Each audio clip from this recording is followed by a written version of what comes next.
For those of you who don't know me, my name's Jennifer. I'm Tuan's eldest cousin on his mom's side. His mom and my mom are sisters. I'm honored to be here to share some of his life's most monumental moments. At every family gathering, you could always rely on Tuan being the one person who would come over to greet you. Whether you were close or if it was your first encounter, he always made an effort to make you feel like you could sit with him. Tuan was born on June 1st, 1987 in Saigon, Vietnam. He was an only child raised by a single mother. Growing up, he had a favorite stuffy he called Big Bear. He loved school and was a dutiful son. His mom told me a story that she will never forget about him, which exemplifies the type of character he had. In October of 1995, when he was 7, they had the opportunity to move to the States. The day before moving, they were running around the city, wrapping up the last bit of errands. My aunt noticed Tuan eyeing an apple at the market, and he seemed sad. Buying an apple wasn't a simple decision made on my aunt's behalf. Money didn't come easy for them. So for every dollar that went out, there was consideration of how to replace it. However, on this occasion, being that it was the last day he would be in Vietnam before heading to the States, she gave in and bought him the apple. If you know Tuan, he has never been shy about eating. But for some reason, after my aunt bought him the apple, he decided to save it instead of eating it right then and there. My aunt was surprised. When they arrived home, Tuan had the apple cut into pieces and shared it with his 2 cousins that they were living with, instead of having it all for himself. This was his way of parting ways with them.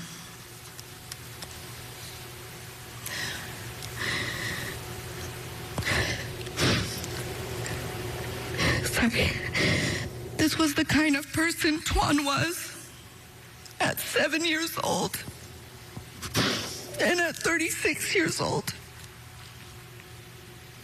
From childhood to now, we will always remember Tuan for his willingness to share his time, making the effort and bringing us together. Tuan moved from Vietnam and landed in Oakland and spent all of his youth here. He met his wife Sarah while attending Oakland High, then went on to San Francisco State University to get his bachelor's. Shortly after graduating, Tuan and Sarah got their first dog, Lola. He took on lots of different jobs before becoming a police officer. Some jobs overlapped where he was going to school, working at a gas station, at IKEA. He would use his lunch break to nap in his car. He was determined to earn his way. In 2016, Tuan and Sarah got engaged, and we made sure that he sealed the deal in 2018. In August 2019, he was accepted into the academy, and by February 2020, he was sworn into the Oakland Police Department. Tuan's perseverance of becoming a police officer came to fruition. Rising to the occasion is something Tuan did. His lifelong dream was fulfilled, following our grandfather's footsteps. A few days before Tuan passed, he called his mom to catch up. He loved to tease and poke.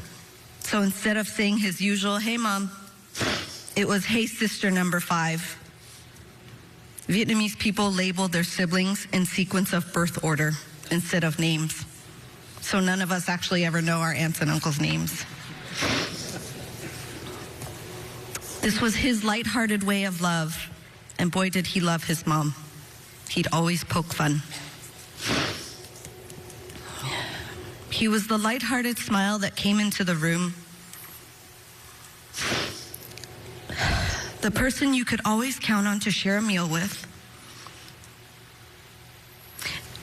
And the person who would make sure there was a place for you at the table.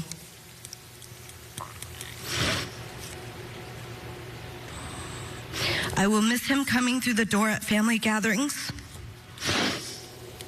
Miss him at the table. And miss his warmth and cheerfulness. We want to thank Sarah for being his person for all these years, for accepting and loving him as much as we do, and for bringing out the best in him.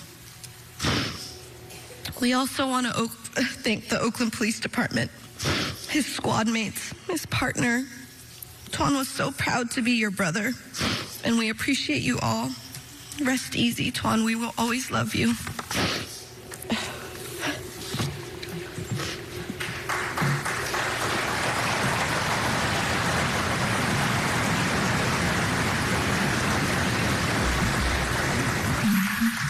Thank you, Jennifer. This time I'd like to introduce Steve Lee, Tuan's uncle.